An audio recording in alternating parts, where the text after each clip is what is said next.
Now we are going to start the fresh unit. Okay, and the fresh unit we are going to start is the sixth unit of your syllabus. We are going to see the sixth unit is about the witnesses. All right, what is mean by the witness? Because you know, in the law of evidence, there are two types of evidence. One is a oral evidence and another is a documentary evidence. Oral evidence मध्ये काय असेल सांगा तर एक साक्षीदार कोर्टात येऊन साक्ष दिलं. ओके, मग साक्षीदार म्हणजे कोण आहे? साक्षीदाराचं कोर्टात येणं किती महत्वाचं आहे? कॉम्पिटन्सी ऑफ विटनेस म्हणजे काय आहे? कोण साक्ष द्यायला कॉम्पिटंट आहे, कोण साक्ष द्यायला कॉम्पिटंट नाहीये? एक लहान मूल साक्ष देऊ शकतं का? एकदम ओल्ड एज पर्सन साक्ष देऊ शकतो का? एक मुक्का बहिरा व्यक्ती डम विटनेस साक्ष देऊ शकतो का? हजबंड वाईफच्या अगेन्स्ट किंवा वाईफ हजबंडच्या अगेन्स्ट साक्ष देऊ शकते का? जजेस मॅजिस्ट्रेट साक्ष देऊ शकतात का? हे सगळे मुद्दे 124 ते 128 section of the Bharatiya Sakshya अधिनियम मध्ये डील केलेले आहेत. So we are starting with that particular law. Right, Roman one introduction. A witness is a one of the most crucial instrument of the काय लिहिलं सांगत administration of justice. The entire judicial system heavily कुणावर depend असते सांगा तर testimony of the विटनेसवर depend असते. का सांगा तर under the Indian Evidence Act provision relating to the witness पण महत्वाच्या कन्सिडर केलेल्या 118 ते 122 सेक्शन खाली. आणि आता भारतीय साक्ष अधिनियम 2023 मध्ये सेक्शन 124 ते 127 विटनेसशी काय करतात सांगा तर रिलेट करतात. Thus all about the who can be witness, who is a competent to witness. Okay, dumb witness कोण आहे, हजबंड वाईफ ची काय पोझिशन आहे, everything we are going to deal in a detail. कुठले सेक्शन बघणार आहे लक्षात आलं? 124 ते 127 सेक्शन आपण बघणार आहे. Let's start with the first point. What is mean by this word witness? Okay, बघा, witness is a person who gives a evidence before the court of a law regarding the fact known to him. Witness कोण आहे सांगता जो कोर्टात statement देतो about the जे काय त्याला त्या केसच्या फॅक्टच्या बाबतीत माहिती आहे ते. ओके, डेफिनेशन बघा. A witness is a someone who provide the testimony upon the oath. Generally शपथेवर बोलायला लावत असतात, त्यामुळे विटनेस म्हणजे असा व्यक्ती की जो टेस्टिमनी देतो अपॉन द ओथ और affirmation in a judicial proceeding. Okay, their statement become an evidence which assists the court in determining the truth of the matter in a issue. त्यामुळे विटनेसचं स्टेटमेंट कोर्टाला ट्रूथ डिटरमाइन करायला मदत करतो. Okay, now the next point बघा. Nature and role of the witness हा optional आहे, लिहिलं तरी चालेल नाही लिहिलं तरी चालेल. ओके, बघा काय लिहिलं आहे तिथं आता. The testimony of the witness form the foundation of the justice. Okay, त्यामुळे विटनेसचा टेस्टिमनीचं नेचर कसं बघा. Witnesses are the eyes and ears of the court. कारण कोर्ट काय बाहेर जाणार नाही ना ऐकायला बघायला, त्यामुळे साक्षीदारच कोर्टात येऊन सांगणार आहे काय बघितलं ना ऐकले. म्हणून witness are considered as the eyes and the ears of the court. The creditability of the justice depend on the किती विटनेस ट्रुथफुल आहे, कॉम्पिटंट आहे याच्यावरती. द कोर्ट मस्ट एन्श्युअर की person testifying understand the sanctity of the oath and the responsibility of speaking the truthfully. Okay, तो साक्षीदाराला महत्व कळायला पाहिजे की आपण बोलतोय ते किती महत्वाचं आहे तिथं. त्यामुळे रामेश्वर स्टेट ऑफ राजस्थानच्या केसमध्ये सुप्रीम कोर्टाने हेल्ड केलं a child of the tender age can testify if the court satisfied की the child understand the duty of speaking the truth and can give the rational answer. Okay, म्हणजे even लहान मुल सुद्धा साक्षीदार असू शकतंय जर त्याला आपण ट्रूथ बोलायला पाहिजे हे कळत असेल तर. ओके, आता थोडस कंपॅरेटिव्ह टेबल टाकलेलं आहे आपण. इंडियन एव्हिडन्स ऍक्टचे सेक्शन किती होते बघा तर 118 ते 122. आणि आता भारतीय साक्ष अधिनियमचे 124 ते 128 सेक्शन कॉम्पिटन्सी ऑफ विटनेस काय करतात सांगा तर डिलीट करतात. ओके, खाली बघा. So let start with the competency of witness. पहिला सेक्शन किती आहे सांगा 124. त्यात दिलेलं आहे हू मे टेस्टिफाय किंवा ज्याला आपण म्हणू की who may be a competent to witness. Okay, कोण कॉम्पिटंट टू विटनेस आहे बघा तर all person shall be competent to testify unless the court consider that they are prevented from understanding the question put to them. सगळे व्यक्ती competent to witness आहेत. हा, त्यांना काय प्रश्न विचारला हेच त्यांना कळत नसेल तर मग ते कॉम्पिटंट विटनेस नाही आहे. Or form a rational answer to those question. त्यामुळे जर तुम्हाला काय प्रश्न विचारलाय हे कळतंय आणि त्याचं रॅशनल म्हणजे वैचारिक उत्तर तुम्हाला देत असेल तर मग तुम्ही कॉम्पिटंट विटनेस आहे. नाहीतर मग तुम्ही टेंडर एज म्हणजे लहान मुलं आहे किंवा एक्स्ट्रीम ओल्ड एज आहे, ज्याच्यामुळे तुम्हाला कळत नाहीये तुमची बॉडी माइंड किंवा अदर कॉजमुळे तुम्हाला कळत नाही की तुम्हाला काय प्रश्न विचारलेला आहे, तर मग तुम्ही कॉम्पिटंट विटनेस नाही. आणि कळतंय तर तुम्ही कॉम्पिटंट विटनेस आहे. ओके. खाली बघा काय लिहिलं आता. सो एक्सप्लेनेशन ऑफ सेक्शन बघा काय म्हणते तिथं. A person of unsound mind is not incompetent to testify unless he unsoundness prevent him from understanding the question or rational answer. Even unsound mind person सुद्धा कॉम्पिटंट आहे जर त्याला त्यातला विचारलेला प्रश्न कळतोय तर. Okay. So what section 124 says बघा काय लिहिलंय तिथं.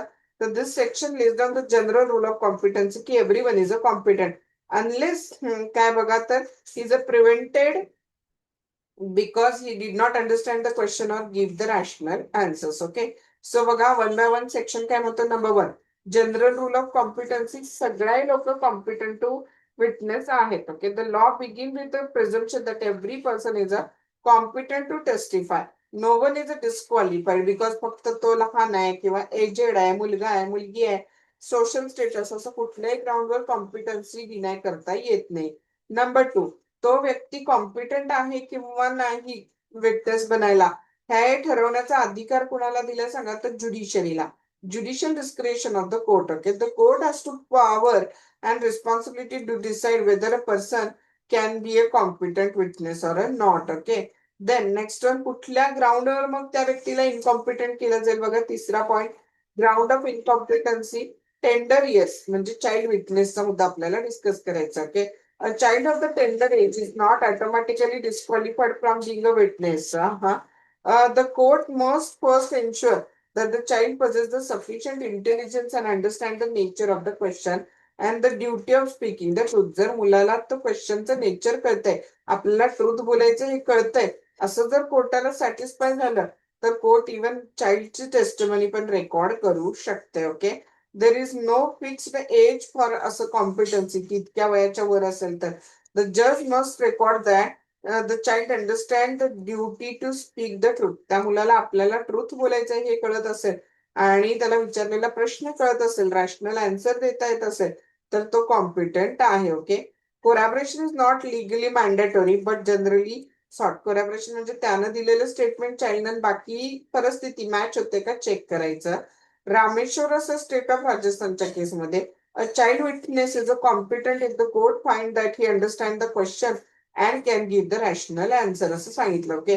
Then Dattu Sakhare versus State of महाराष्ट्राच्या केसमध्ये सुप्रीम कोर्ट हेल्ड की the evidence of a child witness can not be rejected merely on the ground of the age. फक्त महत्वाचं काय सांगा, क्वेश्चन कळतो आणि आन्सर देता येत असेल तर ते कॉम्पिटंट टू विटनेस आहे. ओके. आता दुसरी इनकॉम्पिटन्सी ऑफ विटनेस काय सांगा तर उतार वय, एक्स्ट्रीम ओल्ड एज, खूप वय झालेलं आहे त्या माणसाचं. ओके. फक्त वय झालंय म्हणून पण तुम्ही इनकॉम्पिटंट होणार नाही. परत तसंच आहे की तुम्हाला ते प्रश्न कळतात का आणि उत्तर द्यायला केपेबल आहे का हे कोर्ट चेक करेल. Okay. Aged person may suffer from the memory problem. Okay. So poor hearing किंवा confusion which may affect the understanding. However old age does not disqualify a person per se. Alright. बघा काय लिहिलंय. Competency depend on the material alertness not on the numerical age. तुमची memory किती sharp आहे याच्यावर competency depend आहे, वय किती यावर नाही. तर जज may ask preliminary question to check की त्याचं अंडरस्टँडिंग कितपत आहे आणि मग त्याला साक्षीदार म्हणून टेस्टमनी त्याची ऍडमिसेबल होईल तिथं. ओके. आता काही आजार झालाय का किंवा काही बॉडी माइंड प्रॉब्लेम आहे का, त्यामुळे तुम्हाला प्रश्न कळत नाही असं काही आहे का. Okay. Disease of the body किंवा mind. A person suffering from physical किंवा mental disease may be considered incompetent. काय आलेलं बघा. The disease prevent from understanding किंवा rational response. For example, a person with the illness can testify if lucid at the time of deposition. हा ज्याला statement दिलं त्यावेळेला तो ल्युसिड म्हणजे शहाणा होता तर तो साक्ष देऊ शकतो. State of Rajasthan versus Darshan सिंगच्या केसमध्ये बघा. A dumb witness communicating through the gesture or a writing considered as a competent. Okay. Then next one बघा काय लिहिला. Any other kind of the काही डिस्क्वालिफिकेशन असू शकते का बघा. तर this is a residuary category म्हणतात. In covering situations similar to the above where a person's mental किंवा physical state prevent that person कशापासून प्रिव्हेंट करते सांगा तर comprehension or a rational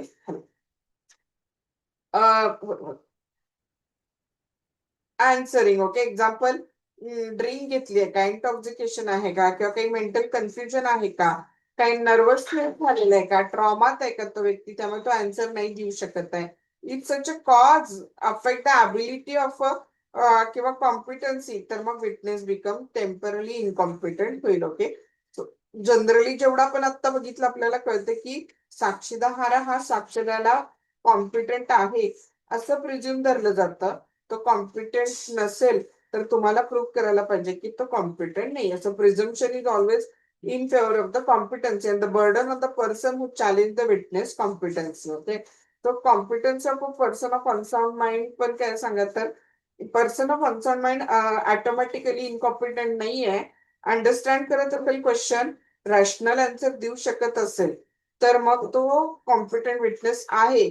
only when unsoundness of mind prevent the person हा ability, मग तो disqualified होईल तिथे, अदरवाईज तो क्वालिफाईड विटनेस आहे. ओके, एक्झाम्पल बघा, अ चाइल्ड ऑफ किंवा old age person or a person of unsound mind may be a competent witness जर if they are capable of understanding and answering असतील तर ते कॅपेबल असतील. Okay, आता बघा डम विटनेस साठी वेगळा section 125. Okay, witness unable to communicate म्हणजेच कोण आहे तर डम विटनेस साठी तर सेक्शन 125.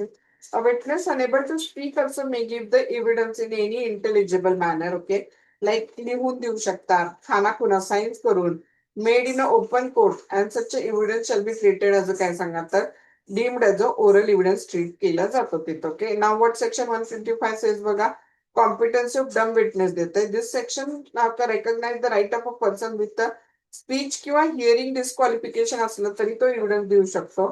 त्यांचं मोड ऑफ एव्हिडन्स काय असेल सांगा तर डम विटनेस मुक्का बहिरा साक्षीदारांचं ते गेस्चर करून, साईन करून किंवा लिहून टेस्टमनी काय करू शकतात, देऊ शकतात. मग त्याला ओरल टेस्टमनी म्हटलं जातं. A dumb witness is a competent if they are काय आलेलं बघा तिथं, able to communicate the evidence in other intelligible manner. Okay, खाली बघा, so this section ensure physical डिसॅबिलिटीमुळे कॉम्पिटन्सी अफेक्ट होत नाही. एव्हिडन्स गिवन थ्रू रायटिंग किंवा gesture is also oral evidence आहे. द कोर्ट मस्ट इन्शुअर फक्त कम्युनिकेशन योग्य आहे का, इंटेलिजिबल आहे का चेक करायला पाहिजे. नंतर बघा, special educator assist in recording, तर मुक्या बहिऱ्या लोकांचं साक्ष घेताना काही स्पेशल एज्युकेटर लागत असेल तर तो घ्यायला पाहिजे. आणि entire statement is a videographer हा फॉर ऑथेंटिसिटी, त्याचा प्रॉपर व्हिडिओ करून ठेवायचा म्हणजे ते ऑथेंटिक राहील तिथं. ओके, इलुस्ट्रेशन बघा, इफन काय आलेलं बघा, nude witness gives evidence through the sign language interpreted by an expert, तर सच टेस्टमनी व्हॅलिड म्हणून कन्सिडर केलेली. ओके, केसला बघा, स्टेट ऑफ राजस्थान वर्सेस दर्शिंग मगाशीच घेतलेली केस आहे. सुप्रीम कोर्ट हेड की डीफ अँड डम पर्सन कॉम्पिटंट विटनेस आहे कधी, if they convey the information through the writing किंवा जेस्टर्स. 126 काय म्हणतो बघा आता, competency of the husband and wife as a witness in certain cases. What section says बघा, in all civil proceeding parties to the suit and their spouse are competent to witness. Okay, आणि criminal proceeding मध्ये सुद्धा husband किंवा wife of the accused is a competent witness. तर yes, civil criminal दोन्ही मध्ये husband wife competent witness आहे. Section काय सांगतो बघा, this section says that the marriage is not disability. Okay, both spouse can testify for and against each other depending on the nature of the proceeding. दोघे एकमेकांच्या विरुद्ध किंवा for साक्ष देऊ शकतात. Okay, so general rule of competency या सेक्शनचं काय सांगा, तर सेक्शन डिक्लेअर की all parties in a civil suit and spouse काय तर सांगा कॉम्पिटंट टू विटनेस आहे. आता स्पेशली खाली रोमन 2 मध्ये बघा, सिव्हिल प्रोसिडिंग मध्ये काय, तर parties to the suit both plaintiff and dependent can testify. Husband और wife of a party can also be called as a witness. Yes, husband किंवा वाईफला विटनेस म्हणून कॉल केलं जाऊ शकते. फॉर एक्झाम्पल बघा, in a property dispute between A and B as wife can be called as a काय सांगा तर witness. Then competency in a criminal proceeding बघा, अक्यूज स्पाउस हजबंड और wife is a competent witness. Yes, criminal केसमध्ये पण ते साक्षीदार म्हणून बोलवले जाऊ शकतात. However, competency does not mean की कंपल्शन नाही आहे. इच्छा असेल तर साक्ष द्या, नसेल तर नाही. Okay. So spouse cannot be forced to testify against the accused. Okay. Example बघा, in a theft case against the A, his wife can voluntarily give the evidence either for or against him. Okay. Then Kesla बघा खाली काय आलेल्या R versus लॅपवर्थ English केस आहे. Court held that the wife of an accused person is a competent witness against him in case involving the personal violence upon her by the husband. Yes, wife competent witness असू शकते. त्यानं personal violence केलेले तिच्या against. However, her competence is limited to the cases and does not exceed to a other offense. Okay. आता जजेस and मॅजिस्ट्रेटची competency कुठल्या section मध्ये discuss केली सांगा तर 127. ओके. No judge किंवा magistrate shall accept upon the special order of the superior court be competent to witness question about his judicial conduct or the knowledge gained through the court. Okay. Judges किंवा magistrate ना superior कोर्टाच्या order शिवाय कुठल्याही कोर्टात साक्ष द्यायला बोलवलं जाऊ शकत नाही अबाउट त्यांनी ऍज अ जज म्हणून जे केलेलं आहे त्यासाठी. Okay. So what section 127 says बघा, पोझिशन ऑफ जजेस अँड मॅजिस्ट्रेट दिलेली आहे. वन बाय वन खाली बघूया डायरेक्ट. कुणाला दिलेले सांगा protection to the judicial officer. Okay. This section provide the privilege and the protection to the जजेस and the magistrate from being compelled to answer a question कशाच्या relating to their judicial conduct. Okay. पण त्याला exception आहे. Previous sanction of superior court घेतली तर मग जजेसना question विचारला जाऊ शकतो. त्यामुळे रोमन 2 बघा, a judge or a magistrate can be questioned regarding such a matter only if the superior court issue the special order of permitting. Okay. Scope of काय सांगा तर permissible explanation examination. While they cannot be questioned about their judicial action or a knowledge, they may be examined about the other event or a factor that occurred in their presence. As a सामान्य माणूस त्या जजच्या समोर एखादी घटना घडलेली असेल तर त्याची साक्ष जज देऊ शकतात का तर येस देऊ शकतात. ओके. इलुस्ट्रेशन बघा.